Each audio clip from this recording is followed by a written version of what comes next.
BRS మాజీ మంత్రులు CM Revanth రెడ్డిని కలిశారు. అసెంబ్లీలోని సీఎం ఛాంబర్లో 15 నిమిషాల పాటు చర్చించారు. నియోజకవర్గాల్లో ప్రోటోకాల్ పాటించడం లేదని మాజీ మంత్రులు హరీష్ రావు, పద్మారావు ఫిర్యాదు చేశారు. అటు మాజీ మంత్రి మల్లారెడ్డి కూడా సీఎం రేవంత్ రెడ్డిని కలిశారు. మెడికల్ కళాశాల సీట్ల పెంపు కోసం సీఎంను కలిసినట్లు మర్రి రాజశేఖర రెడ్డి తెలిపారు.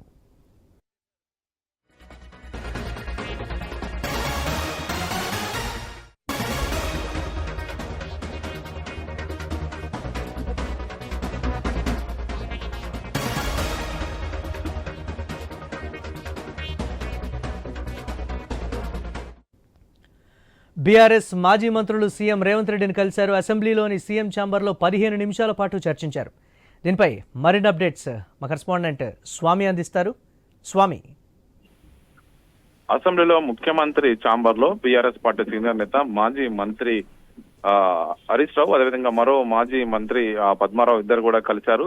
ప్రధానంగా బీఆర్ఎస్ పార్టీ ఎమ్మెల్యేలందరూ కూడా చాలా చోట్ల కూడా అధికార కాంగ్రెస్ పార్టీ నేతలంతా కూడా చాలా చోట్ల ప్రోటోకాల్ వైలేషన్ జరుగుతుంది. బీఆర్ఎస్ ఎమ్మెల్యేలు ఉన్న చోట కూడా కాంగ్రెస్ ఎమ్మెల్యేలు అడావుడి చేయడం పట్ల కూడా కొంత ఇబ్బంది పడుతున్నారు. కాంగ్రెస్ ఓడిపోయినటువంటి ఎమ్మెల్యే అభ్యర్థుల్ని ఆయా నియోజకవర్గాల్లో వాళ్ళు ప్రభుత్వ కార్యక్రమాల్లో పాల్గొంటూ అధికార పార్టీ ఎమ్మెల్యేలు లేని చోట కూడా వాళ్ళని అడావుడి చేస్తున్నారు. ఒకవైపు బీఆర్ఎస్ పార్టీ ఎమ్మెల్యేలు ఉన్న చోట కూడా కాంగ్రెస్ పార్టీ నేతలు ఒకవైపు అధికార యంత్రాంగాన్ని తమ తీసుకొని తమ అనుకూలంగా వాడుకోవడం పట్ల కూడా కొంత బీఆర్ఎస్ నేతలు కొంత ఇబ్బంది పడుతున్నారు. ఈ విషయం సంబంధించి మాజీ మంత్రి ఒకవైపు పద్మారావుతో కలిసి హరీష్ రావు సీఎం ని కలిసి దీనికి సంబంధించిన విషయంలో షార్ట్అవుట్ చేయాల్సిందిగా చెప్పినట్టుగా తెలుస్తుంది. మరోవైపు మాజీ మంత్రి మల్లారెడ్డి కూడా తన కుటుంబ సభ్యులతో కలిసి సీఎం రేవంత్ రెడ్డిని కలిశారు. తన కాలేజీకి సంబంధించిన కొన్ని ఇష్యూస్ పైన సీఎం కు కొన్ని రిక్వెస్ట్ పెట్టుకున్నట్టుగా తెలుస్తుంది. మొత్తానికైతే 15 నిమిషాల పాటు వీరి సమావేశం జరిగినట్టుగా తెలుస్తుంది. ఒకవైపు మల్లారెడ్డి కుటుంబం, మరోవైపు హరీష్ రావు, మరోవైపు పద్మారావు కలవడం పట్ల కూడా కొంత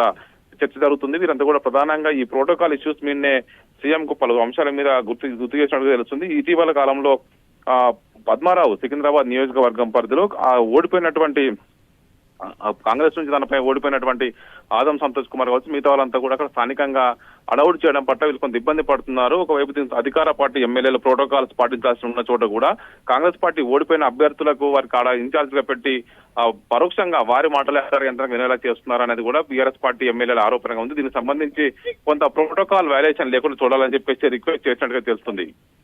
స్వామి, ముఖ్యమంత్రి స్పందన ఏంటి వారు ఆ విషయాలు చెప్పినప్పుడు?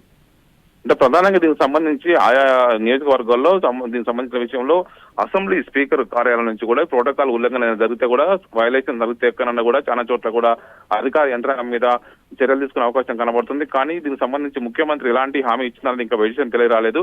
ఇదే విషయం సంబంధించి అనాకాలంగా బీఆర్ఎస్ ఎమ్మెల్యేలు పడుతున్న ఇబ్బందినే సీఎం దృష్టికి తీసుకెళ్లినట్టుగా తెలుస్తుంది. ఇప్పటికే 38 మంది బీఆర్ఎస్ పార్టీ ఎమ్మెల్యేలు దాదాపు 10 మంది పార్టీ మారి కాంగ్రెస్ గుట్టుకు చేరారు. వారి పైనంతా కూడా అనర్హత వేటు వేయాలని చెప్పేసి లీగల్ గా బీఆర్ఎస్ పార్టీ సుప్రీంకోర్టులో ఫైట్ చేస్తుంది. ఈ నేపథ్యంలో అనేక నియోజకవర్గాల్లో కూడా ఇలాంటి ప్రోటోకాల్ వైలేషన్స్ ఇష్యూ సంబంధించి ముఖ్యమంత్రిని షార్ట్అవుట్ చేయాల్సిందిగా రిక్వెస్ట్ చేసినట్టుగా తెలుస్తుంది.